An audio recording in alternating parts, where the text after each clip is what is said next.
Hello guys, welcome to the next episode in the series.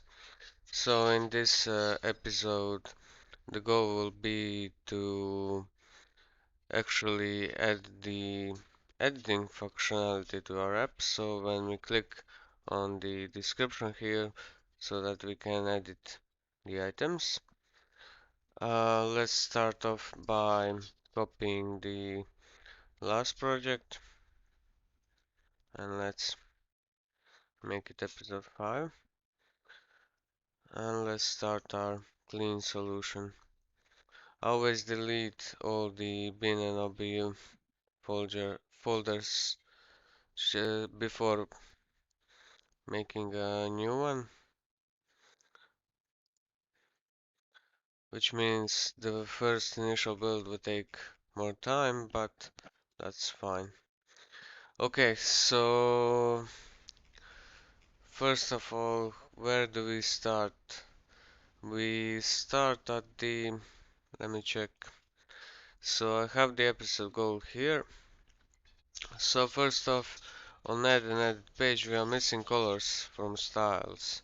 So let's see. Uh, on our add and edit page, I think in the view model, let me take a look.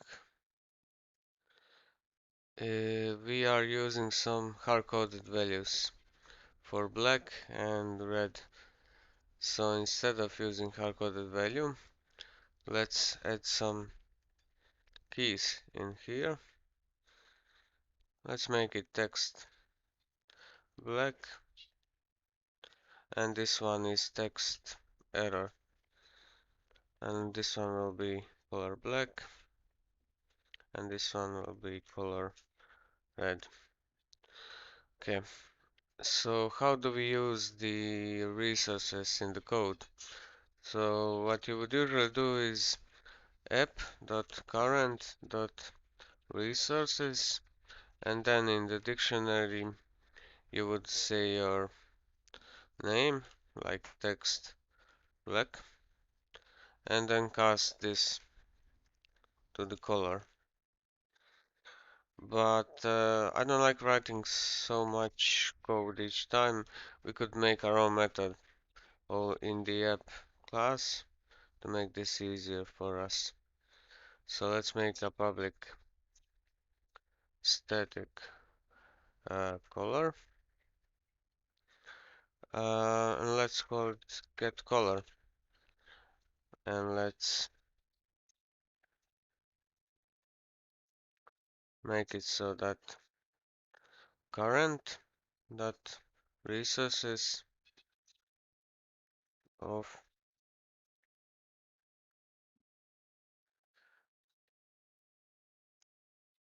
key, and let's cast it to the color. Or we could, yeah, we will just leave it at this. So in case someone sends a wrong key, similarly to static resource, when we use it, it just won't work. But if this breaks in the view model, we will probably get notified by the exception. So that's even better. So here let's just replace this with tab get color, and it's text black, and here as well, and these here places. So instead of using color red, it's text error, and here as well text error. Let's beautify this a bit. Let's make it easier to read.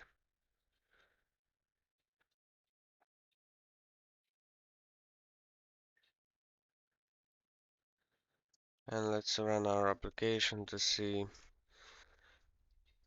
how it actually looks like. Did we change anything? Did we break anything? If not, we are done with first part of this video.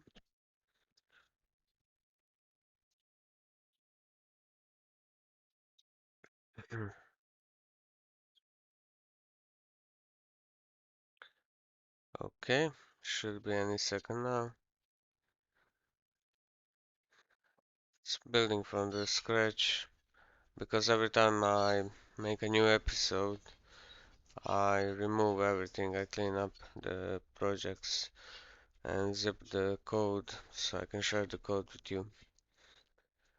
I put the code in the description below any video that we make. So let's see how this will go.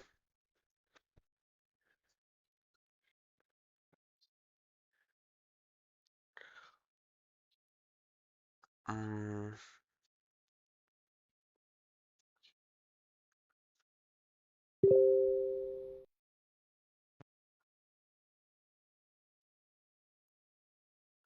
anyways, so on this page, this should be red when, yeah, so it still works the same. Okay, that's it for this part.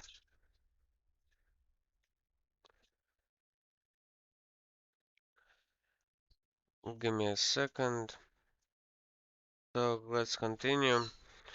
On the edit page, we need some UI additions. So let's go there. If you remember, we left this row empty with the auto size, and we will add to that row, we will add something similar to this. It will be actually similar to this. Sorry. And what was it? It was it was the task done or not?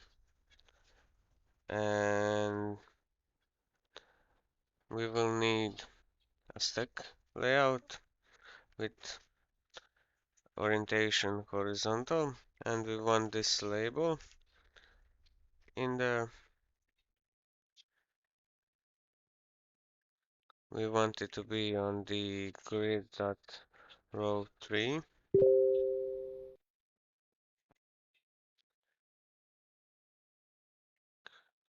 We don't want this one. And we want a switch control, which will be bound to is complete. Okay. And this date picker again in the row 3 but column 1, which will be completed at. Okay, so we just added these. Okay, and one more thing is visible equals to the binding of edit mode, whether or not our page is in the edit mode. So let's add all these properties to our view model. So we need edit mode. Let's first close everything out. So private bool edit mode and a public bool edit mode. Get will return edit mode. Set will set property edit mode to value. Okay, what else do we need? We need this boolean is complete. So I'll just copy and paste this one and rename it to is complete.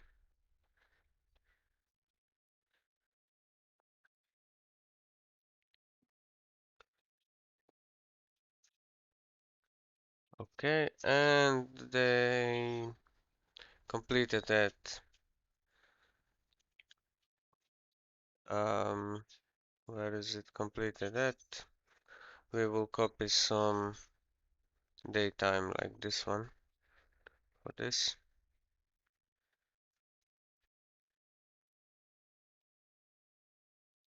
and let's call it completed at with underscore here, completed at. Okay, so we are done with the bindings,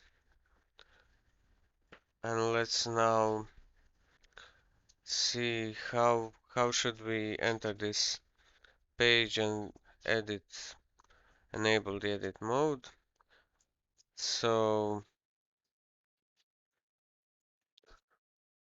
we need to initialize it, right?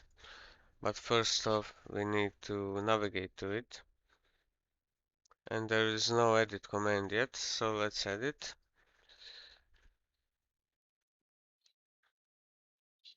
And this will be edit command.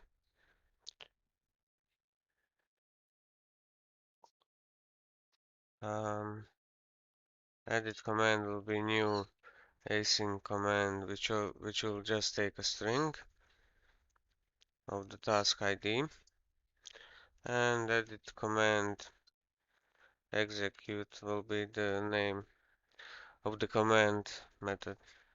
Okay, here,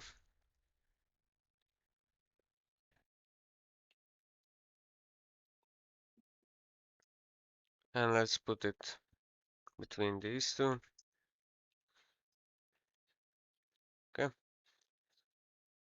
so it needs to be async, and we will await navigation service navigate async, and we want to navigate to the edit page, right? But we want to send some navigation parameters, and we don't have that extension yet, so we will add that extension. But let's see navigation service itself. Which methods does it have? So first time we extended this one, basically made a different version for this one. Now we will make a different version of this one. So in our extensions, navigation extensions, we will make something like this. Um, public static. And let's again extend iNavigation service, navigation.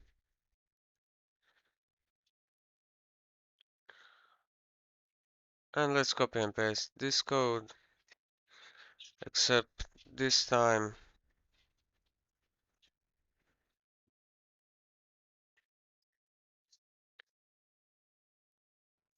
the parameters will be sent here.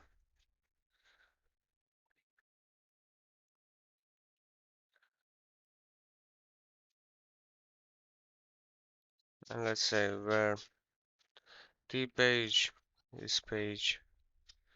Okay. Now we should have a extension method available where we can send the navigation parameters as well.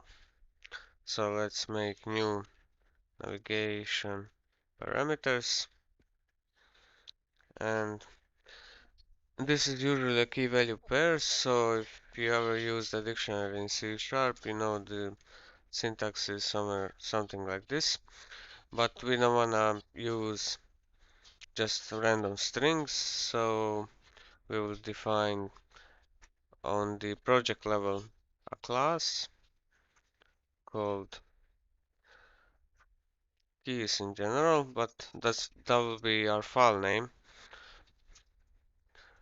But inside of it, we will create a public static class navigation keys. And first key will be public constant string. It will be task ID. And let's use name of task ID. So in case, so why are we using name of? So in case if you rename it by using rename or refactor, I don't know, the shortcut is control plus double R. So if you rename it, it will remain it rename itself in on the both sides. So task ID. So we will need this navigation key. So you will see why. So instead of sending a string, we will send navigation keys dot task ID, and let's send this task ID. Okay, but so where do we could beautify this code a bit. So for example,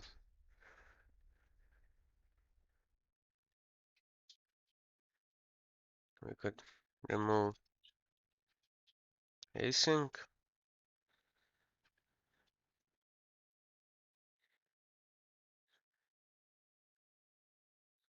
from both of these methods.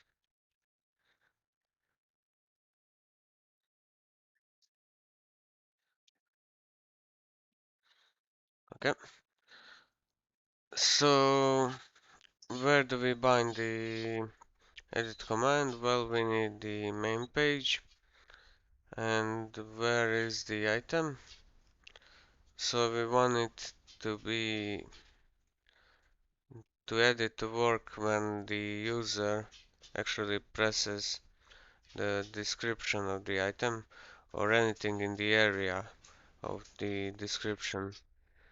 So we can make invisible stack layout like this.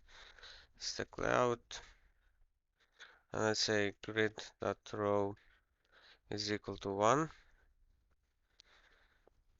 Let's run the application to actually see this. Let's see.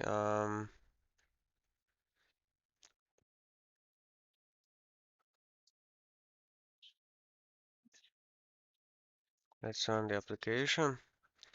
It will be in the grid row 1. It will have a column span of 2, similarly to the description label. And let's make some background color so we can notice it. Like background color red. And you can see now this is the area of where the user needs to press to have the edit functionality. And we can maybe expand it to 3 rows. Okay, but let's make some padding,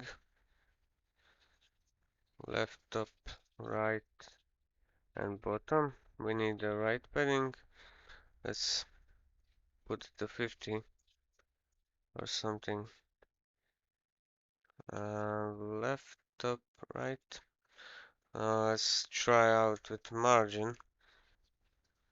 Okay, so we want to leave this space for the delete button. Okay, so when we know this is the click area, we will just put description as input transparent, and this one, this stack layout, we will assign it to tab gesture recognizer, a tab gesture recognizer with a command that will be binding to our,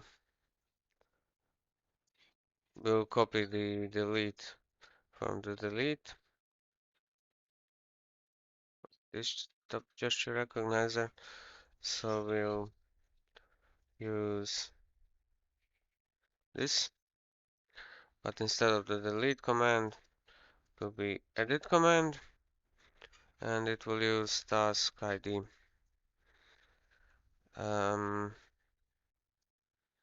So let's try that. Doesn't work immediately. Let's try to refresh and see.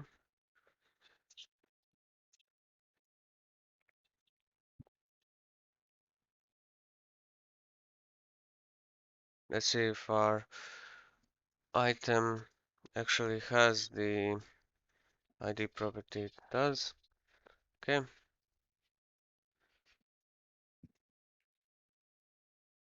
And this navigates to the add page. And that is what we need. And now let's just remove that color, and that's it.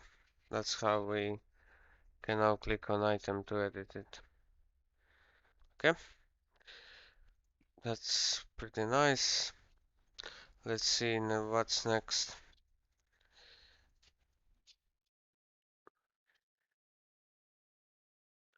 What's next on the list? So we want to initialize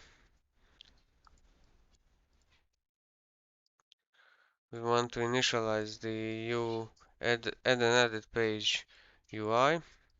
We added this UI addition, but we want to initialize the add an edit page now when we navigate to it. So let's go to this page and let's override the initialize method. And now we know we sent parameters there. We sent the task ID. So let's use if parameters dot try get value, because this is some sort of a dictionary. So we'll see it's it's very similar to dictionary. It has try get value method, and we'll use our navigation keys dot task ID and out string task ID.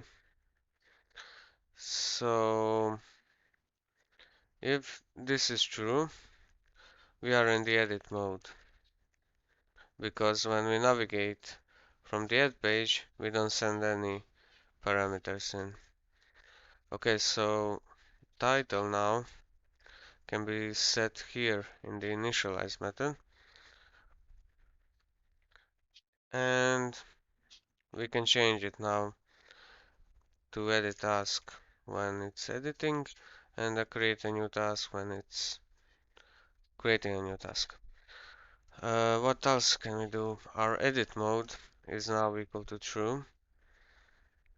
Uh, we need to store the ID that we are working with. Task identifier, because when we press save, we want to use it to know which item to update.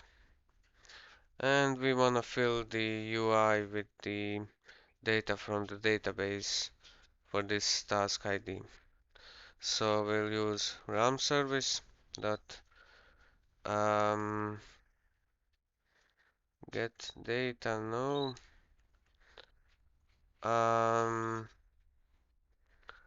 I think we need to add another service method to the realm service. We have add find. Actually, we need to just use find method. So we'll use realm service dot find task db with the primary key of task ID, and we'll perform that search. If that search is success, then we'll fill out the form. We won't do anything in the else case. Maybe you should do something like dialog, something that went wrong, please try again and return the user back. But we'll be sure that we'll just ignore it for now and for the sake of simplicity of the application.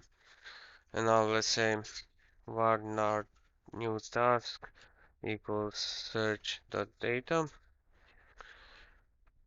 and now let's fill up all these fields. So let's start with name equals task.name, description equals task.description, deadline equals task.deadline, and deadline is of course offset, and this is daytime, so we need to apply from offset, our extension method, to convert properly. And let's see what else is here. So we have name, description, deadline, and we have is complete and completed at.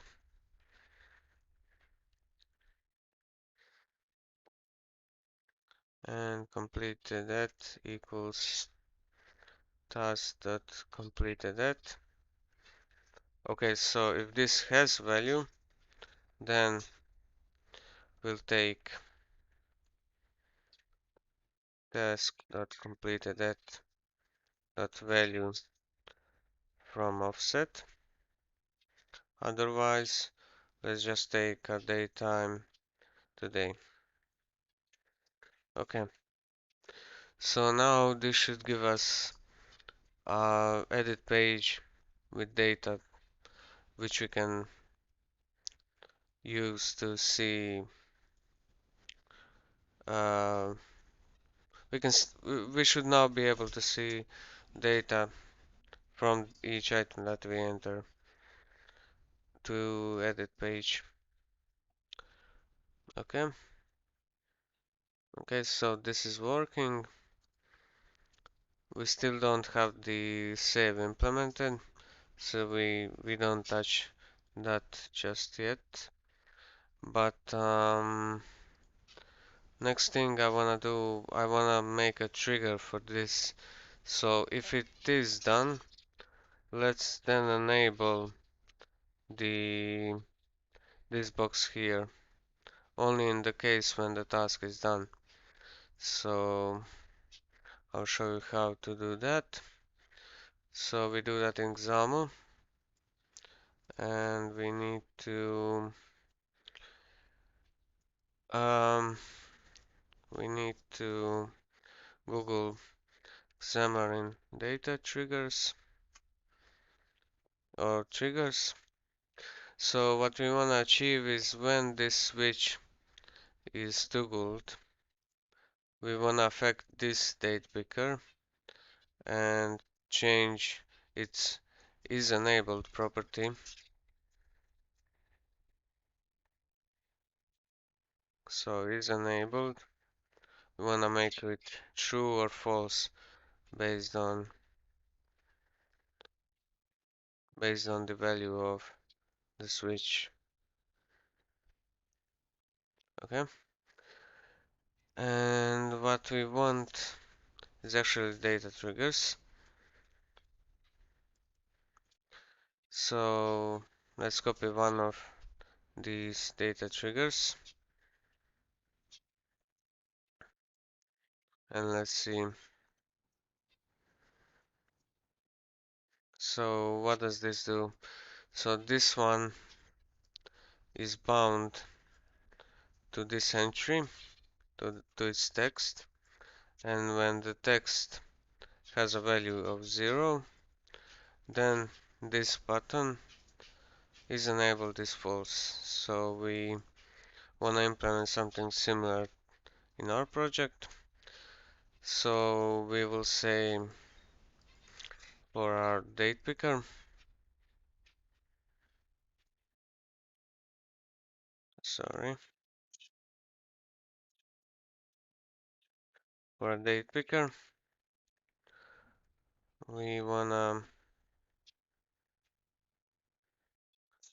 implement some data triggers. So date picker dot data dot triggers, and then a data trigger. Target type is our date picker, and let's see. Our binding is what our binding is.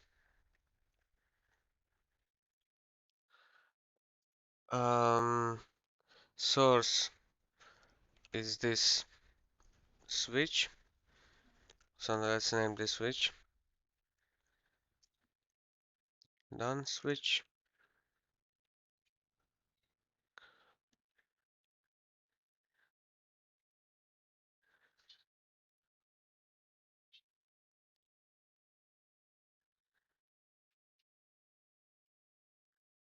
That's our source. And our binding is toggled.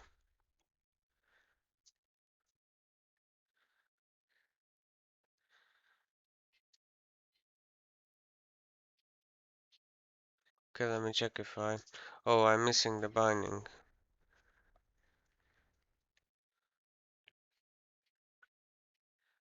Is toggled on the source. Okay. And the setter is for property. Let's see when this value is true. So when this is toggled, then property of this one or of this guy, which is enabled.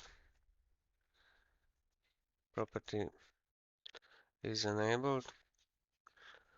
Value will be true as well. So let's test this out. Let's see and see how this works.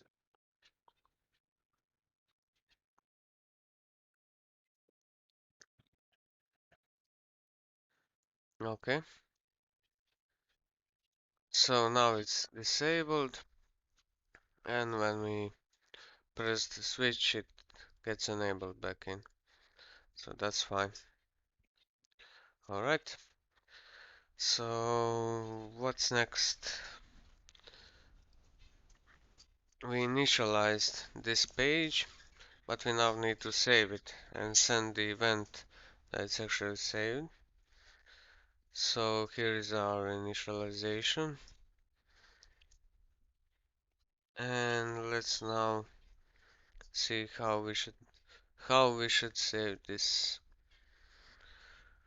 Okay, so here we need some sort of if edit mode, and in the else block is the stuff we already did.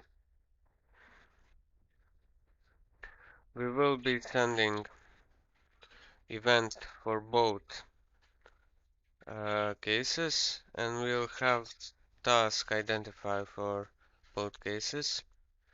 So var task id equals string dot empty, and this database success will also have in both cases. Let's set it to false.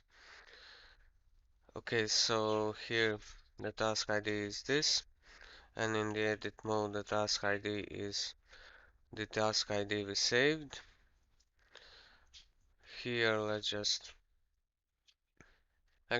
rename this to edit success.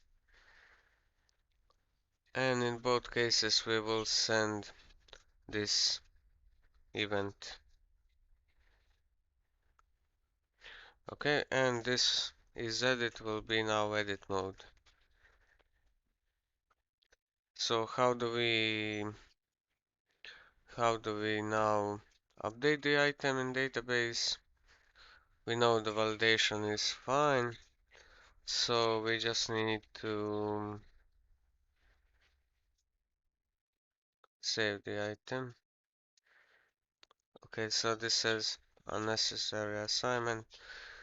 I believe it is unnecessary, so we can just have it here like this. Actually it's not unnecessary because we are using it here. Let's see.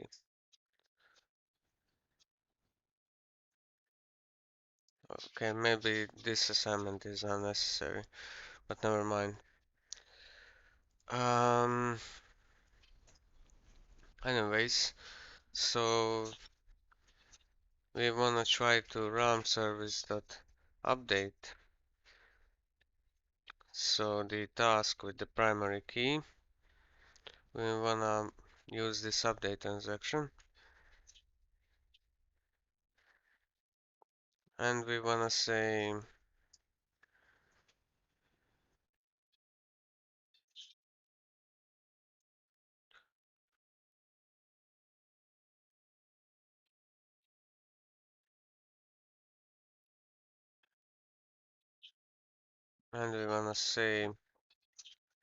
what we wanna update. So name equals x.name. Actually, x.name equals our name from our view model. Then the x.description equals description from view model. Then the deadline is the same, but we are passing it to offset, right? Our deadline from the UI, and then is completed.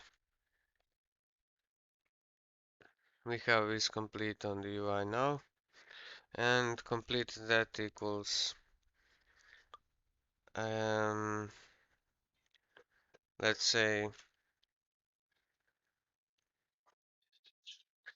completed that from our view to offset.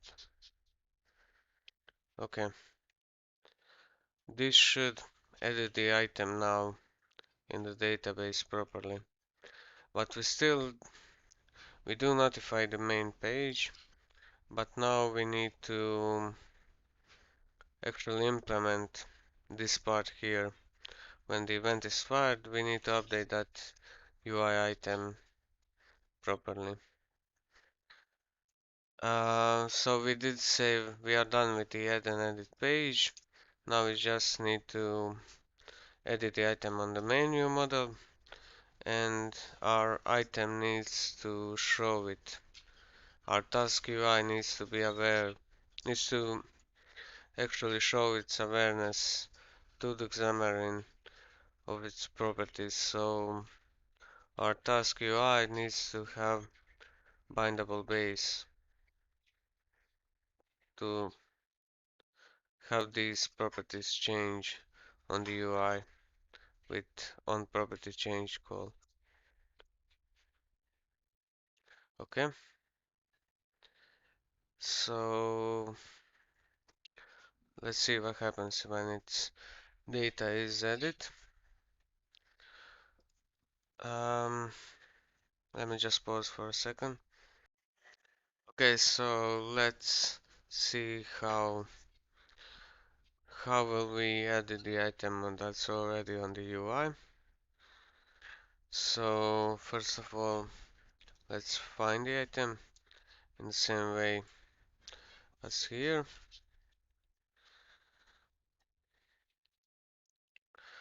We could try to just, for this search, we could make it outside of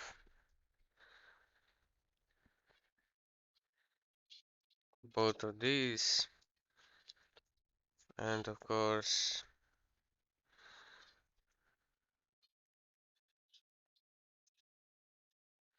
this if search is successful, and then we'll have this if inside of there.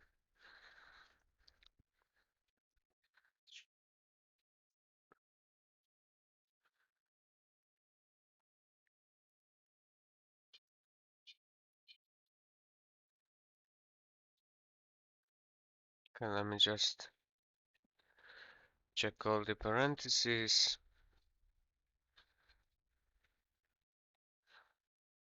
Okay, we are good. So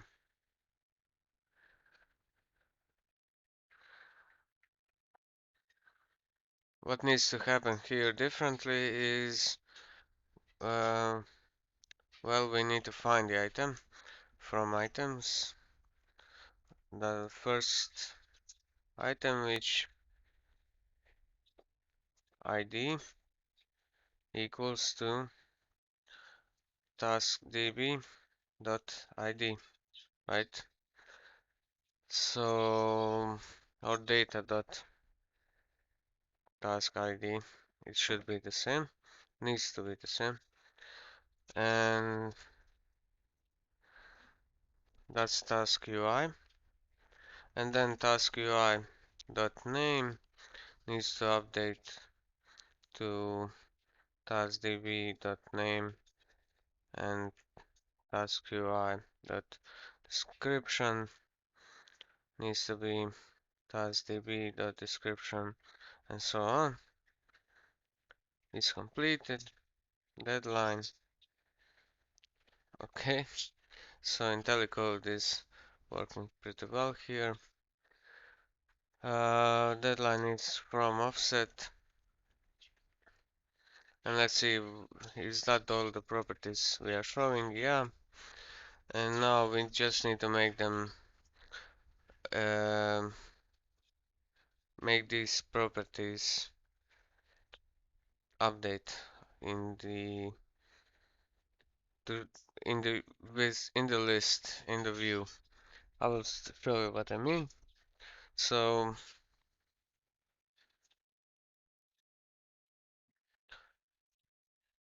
let's start and let's edit this first item.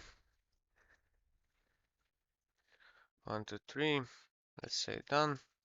Let's press save. Okay, something went wrong. Let's see what went wrong. Well, we could go and see here. Actually, here, I think. Okay, so RAM service.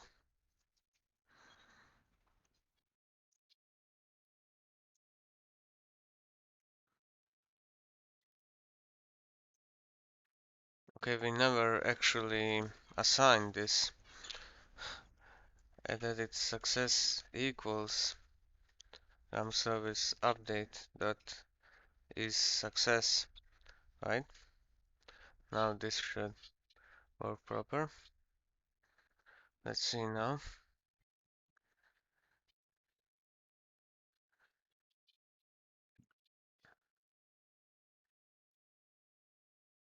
Okay. ACDF.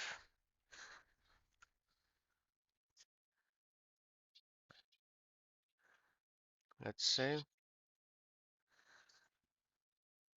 Okay, now we are at the main page view model.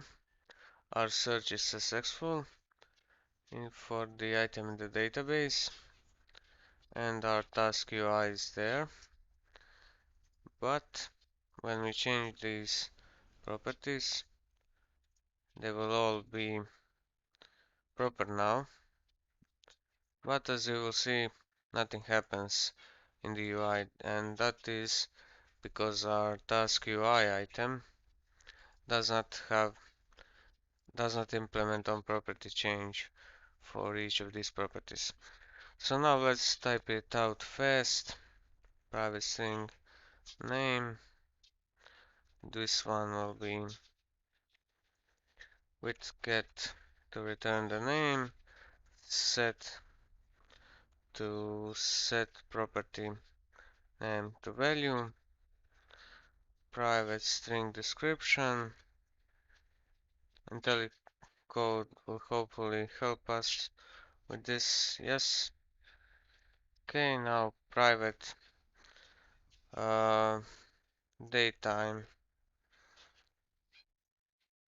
deadline.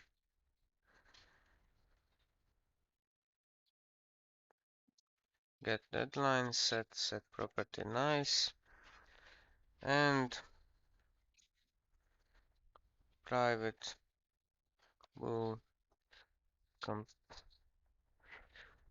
completed. And let's hope this will also, yeah, the autocomplete is really good with this. IntelliCode, IntelliSense, whatever its name is right now. So let's try again. Let's try to edit items now.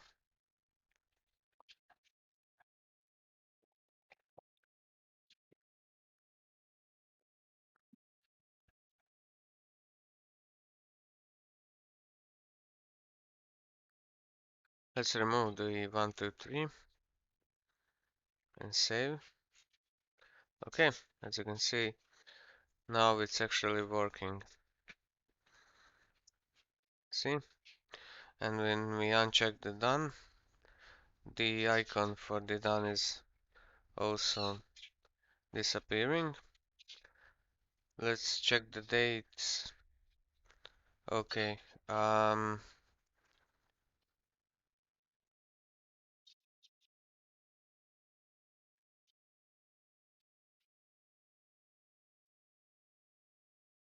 so let's check if we save with 15. Does it show 15 here? Yeah.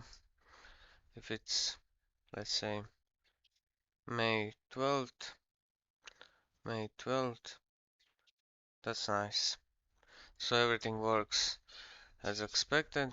Let's add task 2 with description and save it.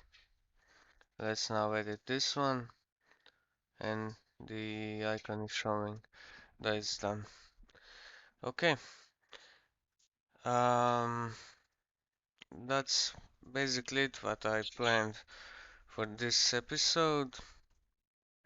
We could try to, never mind, this is actually it what I planned. We will see how in the next episode how we can do the perform the search and how we can tint the colors of these images or these images here, and how we can improve our observable collection to have the capability of search and sort, and we'll see what else needs to be done. But this is it for this episode, and thank you for watching, and see you next time. Goodbye.